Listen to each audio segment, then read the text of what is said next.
শাশুড়ি মা, ও শাশুড়ি মা। আরে বাবা জামাই এসেছো, এখানে বসো বসো বসো। আরে বাবা জামাই তুমি মারলে কেন আমাকে?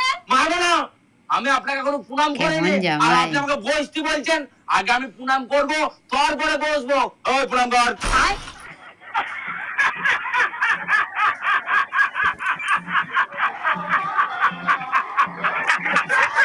প্রণাম কর।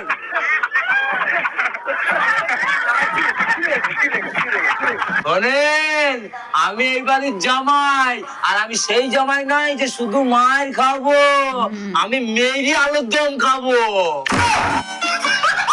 বলছি বাবা চা নিয়ে আসবো? কে চা নিয়ে আসবেন? আপনি কি হবেন? আমি খাইতে পারি না, আপনি আপনার বাড়ির চা খাইতে চাইছে? না বাবা, বাড়িতে মানুষজন আসলে তো চাটাই আগে জিজ্ঞেস করে, তাই আমি জিজ্ঞেস করলাম। বলছি বাবা যেন মেরো